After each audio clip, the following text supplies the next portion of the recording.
Yes, my friends, it's time to talk about our Detroit Lions. Tomorrow is game day against the Houston Texans, and I don't know about you, but my heart is already racing with excitement. The atmosphere in Detroit is pure confidence, and the energy this team is bringing is absolutely contagious. The work being done by the coaching staff, the front office, and of course, our players is showing incredible results. With every practice, every move, it becomes more and more clear that this team is ready to take on any challenge. And I want to ask you something. What's your expectation for tomorrow's game? Because honestly, I believe we're going to see a Lions team full of energy, intensity, and a true hunger for victory. I'll say it with pride. Detroit Lions, I believe. Season after season, game after game, the confidence only grows. Many people are already saying this could be the year we take an even bigger step toward the top. And you know what? I don't doubt that for a single second. But hold on, in just a moment, we'll talk more about what to expect from this clash with the Texans. For now, let's get straight into today's first piece of news. You can feel it in the air right now, can't you? That tension, that curiosity, that sense that everything is about to be decided. One final preseason game and the stakes couldn't be higher. For some players, Saturday isn't just another day on the field. It's the difference between living their NFL dream or watching it slip away. When the Detroit Lions take the field in this last matchup, all eyes will be on the 53-man roster battle, and there are names you need to pay attention to because the coaching staff is going to be watching them with a microscope. These are the players fighting for their careers, the ones who could be the hidden key to depth in crucial positions, and the ones who might be walking that thin line between being a Lion or being gone. Let's start with Jake Bates. At first glance, you wouldn't think a kicker would be one of the top storylines, but special teams has been shaky this preseason. Bates' kickoffs haven't been consistent, and it's reminding people of last year when he had the same issue. The Lions tried funky kickoff approaches in preseason that backfired, but when the regular season arrived, they went back to basics, and Bates handled it. The question now, will Saturday give him one more chance to put any doubts to rest? Then there's Ian Connelly, the local player who's been earning a lot of support from fans. The Lions need clarity at backup safety after injuries have clouded that position. Dan Jackson, who was expected to step into a role, got hurt. Maurice Norris has been battling his own issues. Lawrence Strickland hasn't been fully healthy either. That's left the team scrambling for answers, and Connelly has a golden opportunity here. Add in the versatility of Rocky, who can also fill in at safety, and you can see the Lions are searching for ways to piece this puzzle together. But Connelly has to show he belongs, and this final preseason matchup could be his shot to prove it. Moving to the defensive line, there's Mitchell Ogwe. Injuries have opened the door. Ahmed Hassanet is out with a pec injury.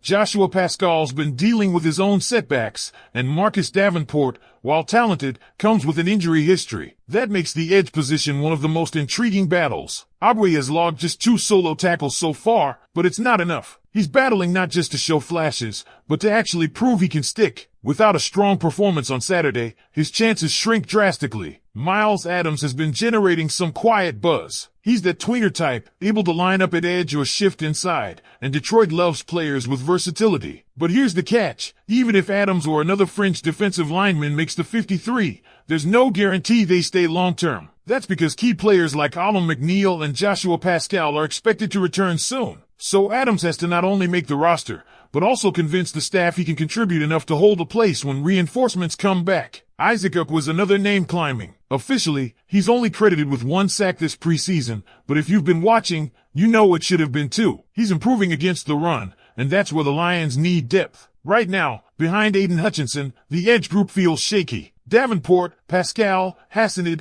all injury concerns. That means someone like Uckle, or maybe Nate Lynn, or even Adams, has to step up and claim that role. It's a battle that won't just shape the roster, it could shape the Lions' pass rush depth for weeks to come. On the offensive side, the wide receiver battle is one of the fiercest. Dominic Lovett has been fighting his way into the conversation. 7 catches for 45 yards so far doesn't scream headline numbers, but the improvement is there. Early in preseason, he struggled with drops, even in the Hall of Fame game, but by the Falcons game, he was much more comfortable. He's still raw, but if the Lions decide to carry 6 receivers, it could come down to him versus Jackson Meeks. And Meeks has made things interesting. The 22-year-old has been electric in preseason, 11 receptions, 176 yards, 2 touchdowns, averaging 16 yards per catch. At 6 feet 2 inches and 221 pounds, he brings size and strength that's hard to overlook. If Detroit decides to keep 7 receivers, both Lovett and Meeks might squeeze in, but realistically, the team is more likely to stop at 6. That means one of them could be gone, and Meeks' performance has probably given him the edge. In fact, if Detroit lets him go, another team would likely scoop him up immediately. Sione Vaki is another player to keep an eye on, but for different reasons. He's already made the roster as the 4th running back, but he hasn't had many reps. Injuries slowed him down in camp, and while he got on the field against the Falcons, he still needs more action. With the Lions using 2 back sets often, Vaki has to be ready in case guys like Jahmyr Gibbs, David Montgomery, or Craig Reynolds miss time. Saturday is all about getting him more live reps because when the season starts, he won't see the ball much unless disaster strikes. Then there's the quarterback room, where things get very complicated. Kyle Allen has been ahead in the backup battle against Hendon Hooker. He's looked steady. He's done enough to show he deserves the QB2 spot. But just because he's winning that race doesn't guarantee him a roster spot. Detroit may decide to roll differently with depth, and Allen has to avoid mistakes in this final game to lock it down. Finally, Hendon Hooker. This is it for him. His last chance. The Lions have too much talent across the roster to justify holding onto a 27-year-old third-string quarterback who hasn't developed as expected. His preseason numbers are ugly: 117 passing yards, 2 interceptions,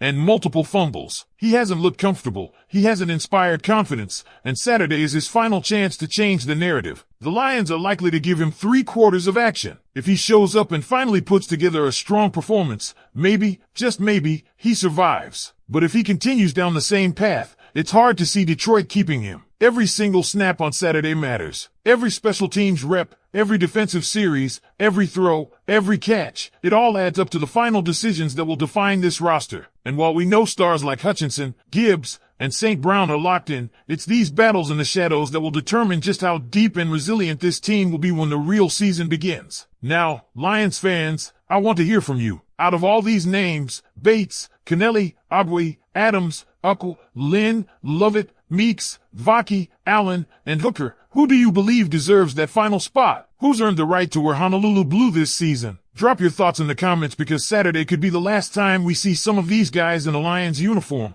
and your perspective matters. And let's be honest, this is what makes preseason football so fascinating. It's not just about the big names or the highlight reel players we all know and love. It's about those grinders, those bubble guys clawing for a chance, the players who have spent years preparing for this one window of opportunity. Think about the pressure. One mistake can end a dream, but one big play could secure a future. That's why this final game carries so much weight, not just for the coaches making decisions, but for the players putting everything they've got on the line. Take Jake Bates again. Special teams often gets overlooked, but one blown kickoff, one coverage breakdown can completely swing a regular season game. Coaches know this, and that's why they're scrutinizing every kick, every angle, every return. Bates has to prove